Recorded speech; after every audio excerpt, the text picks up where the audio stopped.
right. Thank you very much to our great conservative team. Merci beaucoup à notre équipe conservatrice d'être ici. We have the great conservative deputy leader, Melissa Landsman. We have our newly elected member of parliament for Brampton, who received a record result in the most recent election, Amarjeet Gill. We have our shadow minister of seniors, Anna Roberts, and the future member of parliament for Mississauga East, Cooksville, Mohamed Ishaq. Merci beaucoup tout le monde d'être ici aujourd'hui. Nous sommes ici afin de continuer notre campagne, afin d'éliminer toutes les taxes sur l'essence pour toute l'année. Évidemment, les libéraux ont dû céder à notre pression conservatrice pour suspendre une des 3 taxes sur l'essence pour 1/3 de l'année. Ça va économiser juste 10 sous le litre, mais il y a encore 2 autres taxes fédérales qui s'appliquent à l'essence qu'on doit éliminer aussi. La nouvelle taxe carbone qui s'appelle le standard pour les combustibles et le TPS qui s'applique toujours. Donc, nous voulons éliminer toutes les taxes pour toute l'année, pas juste 1/3 des taxes pour 1/3 de l'année. Et c'est pour ça que nous sommes ici aujourd'hui, afin de dramatiser notre campagne d'éliminer les taxes. Donc, on va encourager le gouvernement de reconnaître que les Canadiens payent trop à la pompe, payent trop pour la nourriture, payent trop pour le logement. C'est assez, les gens devraient pouvoir payer moins. C'est ça notre approche conservatrice. Thank you very much, everyone, for being here. This is a very awkward microphone, but I want to thank Suki and the team for including us. As you see, we're here today to continue our campaign for zero tax on gas. As you know, there are 3 taxes the government collects on our gas. The Liberals have only temporarily suspended one of those 3 taxes. We want to get rid of all 3 to save 25 cents a litre, $1,200 a year, $20 a fill-up, because Canadians have been paying too much for too long. Conservatives are on a mission to make Canada affordable at home, safe at home, and strong at home. We want to restore the promise of Canada, where anyone who works hard gets affordable food and homes on safe neighborhoods in a self-reliant Canada. We want families to shuttle their kids from soccer to school and back without worrying about emptying their bank accounts. We want farmers to fill up their tractors and combines to grow affordable, nutritious food transported on trains and trucks powered by abundant energy so that grocery stores can shelve their supplies at a low price for Canadians. We want it to be mundane again for you to fill up your tank. We don't want you feeling anxious while you watch that price ticker rise second after second. That's how life used to be in Canada. It used to be affordable. You used to be able to fill your shopping cart without emptying your bank account. We used to be able to buy nutritious, delicious food, not having to downgrade our diet or buy unhealthy processed foods because that's the only thing we can afford. But after 11 years of these Liberals, the things we used to take for granted are now completely unaffordable. Our food banks saw nearly 2.2 million visits last month alone. In Toronto, 1 in 10 people are eating at a food bank after 10 years of Liberals. It's no surprise Liberals increased taxes and doubled the money supply through rampant inflationary money printing, something that has only worsened under Mark Carney. Carney promised he was going to reverse everything he had said and that his party had done for the prior decade. It's no surprise that that was just an illusion to get him through the election. After a full year of Carney, we see that he is doing exactly what Liberals did prior. More costs, more crime, more corruption, more of the same. Despite the illusions, Mark Carney is just another Liberal. He said he'd spend less. He's spending 7% more. He's added $90 billion of net new spending above and beyond promised savings, with 2/3 of that new spending going to day-to-day operations, not to long-term capital investments as he promised. He doubled the deficit. The deficit today is twice as high as what Justin Trudeau left behind. It is hard to imagine that Mark Carney could be even more irresponsible with your money than was his reckless predecessor. Government spending as a share of the economy is now at a 30-year high outside of COVID, and Carney is running the biggest deficit in Canadian history if you exclude the COVID years. The C.D. Howe Institute now says that Canada can no longer pride itself on a strong fiscal position and the government must reverse direction on spending. Carney said he'd get rid of bureaucracy. He has since added, in just 1 year, 12 new agencies, departments, government corporations, and other bureaucracies. He told us that we would build at unimaginable speeds, yet his own housing agencies says housing construction will be down by 18%. And speaking of building, he has, a year in, he's not removed a single anti-development law or tax that Trudeau put in place. He has not approved a single pipeline, nor has his major projects office approved any project of any kind. And as for the pipeline to the Pacific, which he promised almost a year ago, there is no permit, no route, no investor, no builder, no start date, no end date, and no oil to put in that pipe. In fact, the only company in Canada that could conceivably build that pipeline says there will not be enough oil to put in it because Carney has kept all the liberal taxes and bureaucracies and anti-development laws that prevent us from increasing our production. He promised to give us the fastest growing economy in the G7. He's given us the only shrinking economy in the G7. Household debt under Mark Carney is the worst in the G7. Food price inflation, the worst in the G7. Housing costs, the worst in the G7. Unemployment, the second worst in the G7. All this was before the tariffs, but after promising that he would negotiate a win on tariffs with the United States by last July, here we are, and it's almost a year later. There's been no win. In fact, American tariffs have doubled on aluminum and steel and tripled on Canadian softwood lumber. Instead, he's done nothing. While the Americans have now increased tariffs and broadened them to include all products that contain Canadian steel, not just on the steel itself. Now it's getting very hard to even keep track of what Mark Carney's position is on the United States. On the weekend, he released a ridiculous video in which he held up a tiny figurine comparing himself to an 18th century war hero. He said that our trade with the U.S. was a permanent weakness. And then, later in the week, he said that we're stronger together with the U.S. He says that we're in a permanent rupture with the U.S., but later in the week, his own ambassador testified that our relationship with the U.S. is a net economic benefit. And he says, his ambassador now says, after the Prime Minister claimed that we were in a permanent rupture, his ambassador says it does not mean abandoning the very, very important and valuable relationship. It actually means growing it to our economic benefit. So which is it? Does Carney want a permanent rupture, or does he want to grow economic integration? He doesn't even know, a year after being elected, supposedly, to lead us on that question. Now, why is it that he's saying opposite things in the same week? Is it because he doesn't know what he's doing from one day to the next? Or is it because he's using sensationalist words that he does not mean to make headlines and distract from rising costs, crime, and corruption here at home as a result of his own Liberal government? Let's be clear. Mark Carney's idea of a permanent rupture with the U.S., our biggest customer, and replacing it with a strategic partnership for a new world order with a dictatorship in Beijing, a regime that he said a year ago was the biggest threat to Canada, is nothing more than an illusion. These contradictions all span just a few days, and it shows that we cannot trust him to keep his word.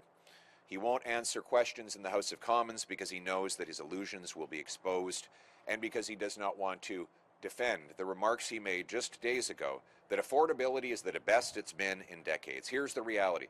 Rent has more than doubled in the last decade. The cost of food is up more than 40%. Beef, 70%. Mortgage costs up well over 70%. The Prime Minister has never been more out of touch, and Canadians have never been more out of money. Parents who have to put items back on the shelves because they can't afford them at the grocery store know the Prime Minister is wrong to say affordability is at a decade-long high. Seniors living on fixed income who choose between eating and heating know the Prime Minister is wrong to say affordability is getting better. Those who line up at food banks, the hundreds of thousands of Torontonians who now have to go to a food bank every year, they know the Prime Minister was wrong. Youth who still live in their parents' basements rather than getting married and having kids No, the Prime Minister is wrong on affordability. Every Canadian who's paid their bills under this Prime Minister knows that he is wrong.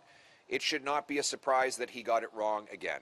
After all, Mark Carney has been wrong about every single economic issue of the last decade. He was wrong to support carbon taxes, wrong to support money printing that led to massive, rampant inflation, wrong to oppose our oil and gas, wrong to oppose the pipeline to the Pacific, and he's wrong again to claim affordability is getting better.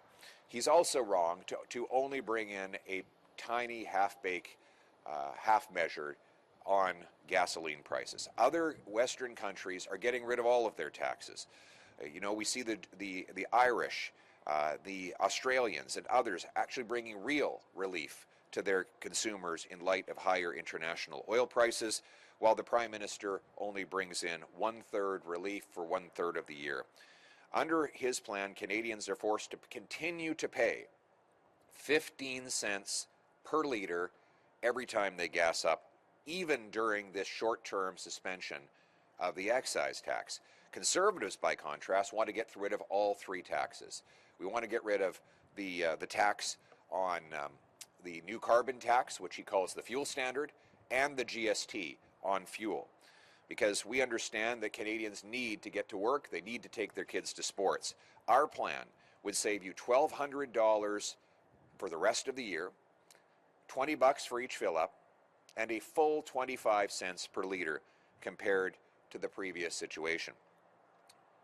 By contrast, Mr. Carney would keep 2/3 of those taxes in place. Now, we know that government needs revenue, so we have a plan also to make up the lost revenue. We say the government should get rid of the wasteful $90 billion ALTO plan.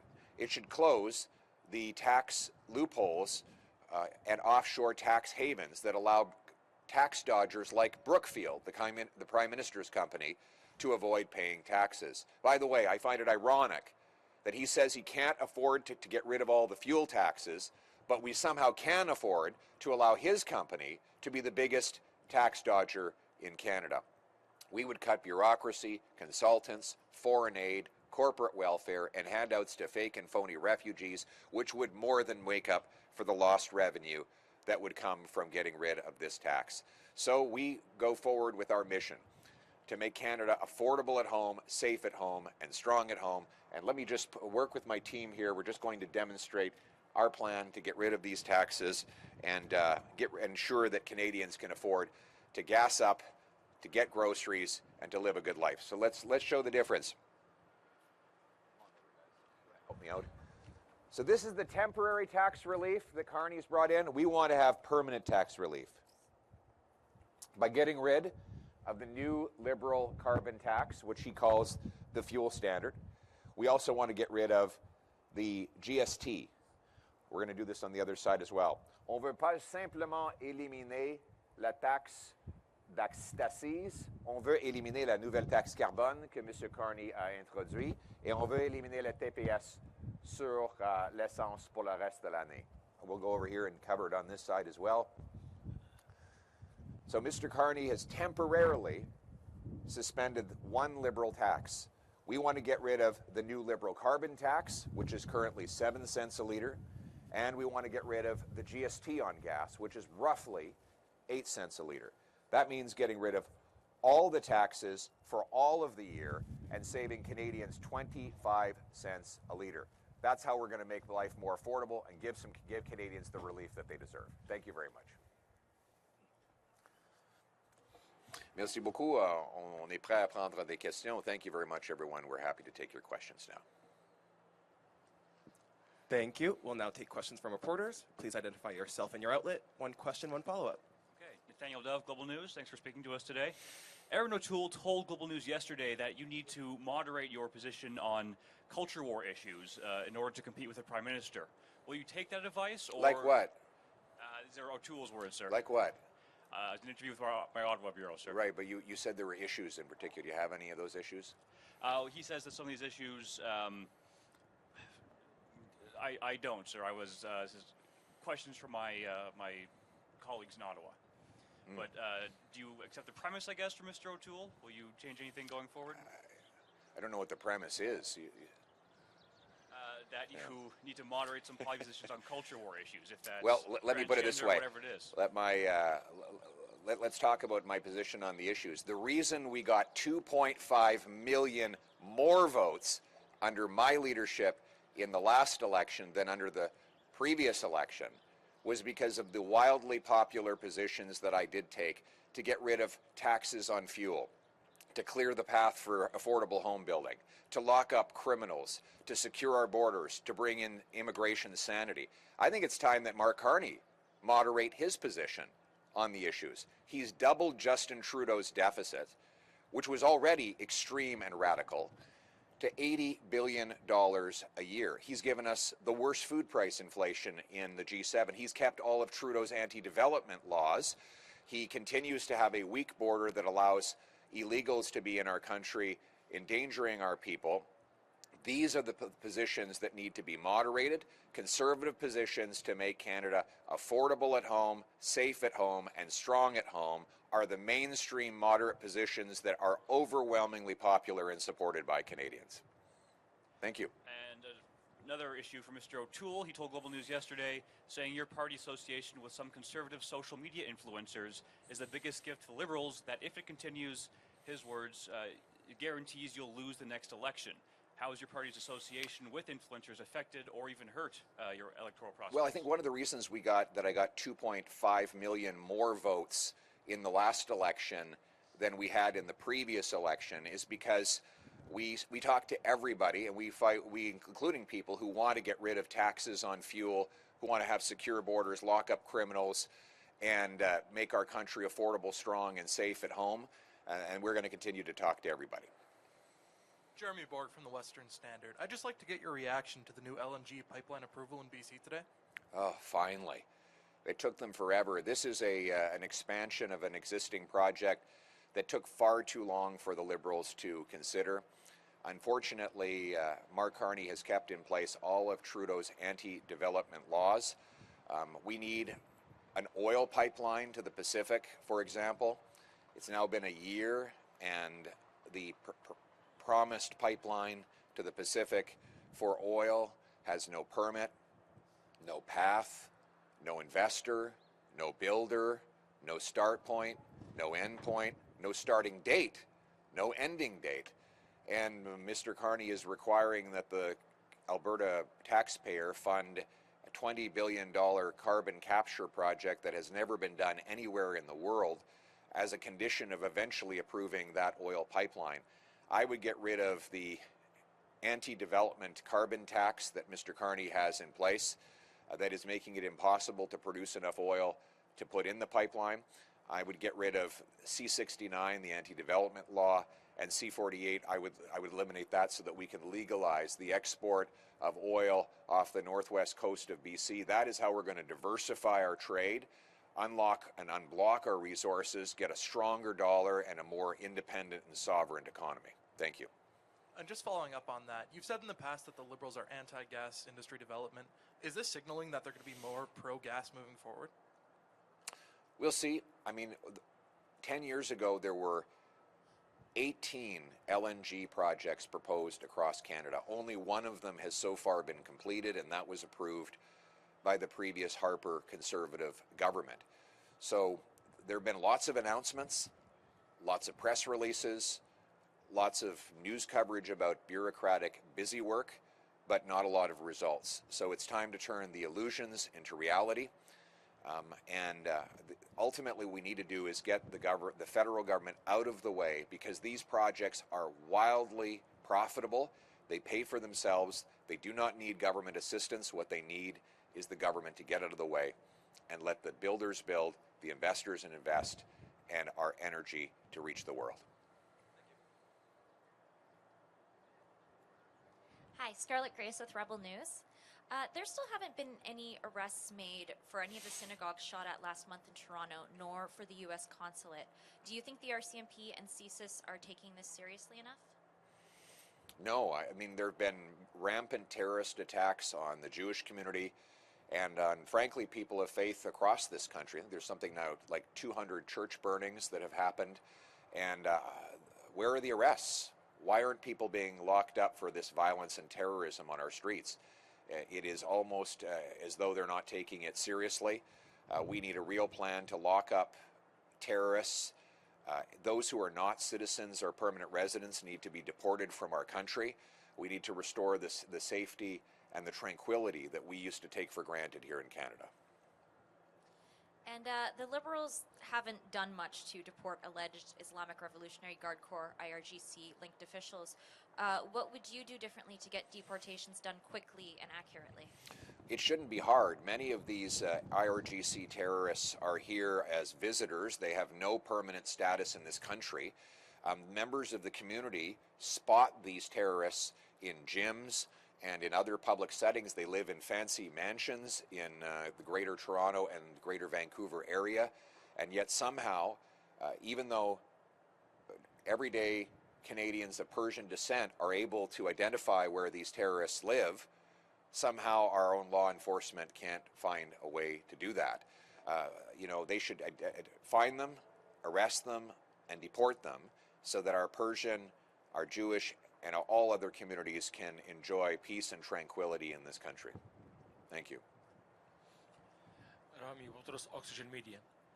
Despite of the painful realities that you just mentioned on the economy and how it is not growing in the right way, and no light at the end of the tunnel for the U.S.-Canada negotiations, the recent polls shows that Canadians still in favor of Mr. Carney and the Liberal Party.